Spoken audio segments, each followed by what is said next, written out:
তুই কোথায় গেলে রে বেটা? একটি বারো কে বুড়ো বাপটার কথা তোর মনে পড়ে না? আমি তোর জন্ম দিনে ঠিকই আমার মহিলা তোকে পেটে ধরে ঠিক, কিন্তু আমরা তো তোকে ছোট থেকে কোলে পিঠে করে মানুষ করেছি রে বাবা।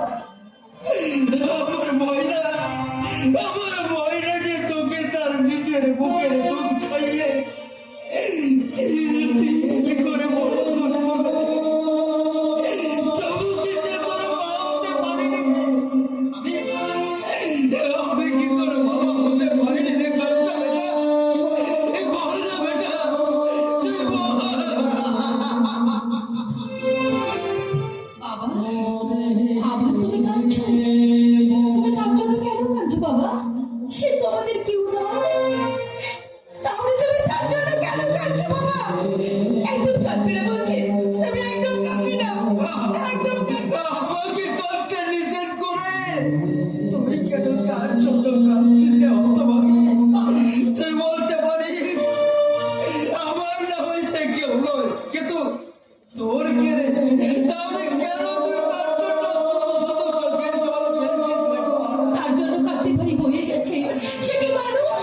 সে যদি আজকে মানুষ হতো তাহলে আমাদেরকে এভাবে কাঁদিয়ে সে কখনো পালিয়ে যেতে পারতো না বাবা, পালিয়ে যেতে পারতো না। আমি কেমন করে বলবো রে মা? জানিস আমি যখন রাত্রে শুতে থাকলাম তখন আমি আমার কাচ্চা বেটার ছায়া দেখে চমকে জেগে উঠি। আর আমি যখন খেতে বসি না তার মুখ কানা সব সময় আমার চোখের সামনে ভেসে বেড়ায়। তাই তো খাওয়া ছেড়ে দিয়ে আমি কাঁদতে কাঁদতে উঠে আসি রে বাবা। তুই দেখিস বেটি, আমি আর তার জন্য কাঁদবো না।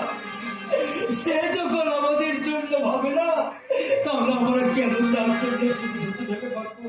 আমি আর কাঁদবো না রে মা, আমি আর কাঁদবো না। চল বাবা চলো, একদম কান্নাকাটি না করে চলো, খাবার খাবে চলো। চল মা, চল। আমার খুব খিদে পেয়েছে, তুই আমায় খেতে দিবি, চল। যে আমাদের জন্য ভাবে না, আমরা কেন তার জন্য ভাববো রে মা? চল চল চল, আমার তুই খেতে দিবি, চল। আবার কোন সর্বনাশ করতে তুই এখানে ছুটে এসেছিস? এত বড় সর্বনাশ করেও তোর মনির ছাড়া মেটেনি? যে অন্যায় আমি করেছি তার কোনো ক্ষমা হয় না বংশীগুলো।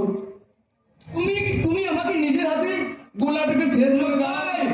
বেশ, তোর যদি এতখানি মরার সব তাহলে যাও না, গলায় ধরে রেখে যাও। তাই দেবো রে ঝিমলি, তাই দেবো। আত্মহত্যা করে আমি আমার মনের জ্বালা জোড়াবো। তার আগে আমাকে অন্তত একটা ভালো কাজ করতে দে। ভালো কাজ? হ্যাঁ রে ঝিমলি, হ্যাঁ। কাঞ্চাকে তোদের কাছ থেকে দূরে সরে দিয়ে একটা দিনও আমি শান্তি পাইনি। তাই তো কাঞ্চারকে খোঁজে আমি শহরে ছুটে গেছি। আমার কালচার খোঁজ পেয়েছিস লোকায়? পেয়েছি বংশীগুলো, পেয়েছি। পেয়েছিস? বল না, বল না, কোথায় আছে আমার দাদা? বল বল, আমার দাদা কোথায় আছে? বল বল লোকাই বল। সে ভালো আছে তো? আমার আমার কথা বুঝে খুব জিজ্ঞাসা করছিল, তাই না লোকায়? সে কবে বাড়ি ফিরে আসবে সে কোথায় বুঝে তোকে বলে পাঠিয়েছে? আসবে কেমন করে? তার যে মহা বিপদ। কিসের বিপদ লোকায়? বল, তুই আর চুপ করে থাকিস না। বল বল, কি হচ্ছে আমার কাছে লোকায়? বল, তুই সব খুলে বল। আত্মহত্যা করতে গিয়ে একটা মোটর গাড়ির সামনে ঝাঁপিয়ে পড়েছিল। ভাগ্যে চড়ে কাঞ্চা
বাবা বাবা তুমি বিশ্বাস করো বাবা, তোমার কোনো চিন্তা নেই। তুমি দেখো আমি দাদাকে আবার আগে চেষ্টা করে আমি দাদাকে ফিরিয়ে আনবো বাবা।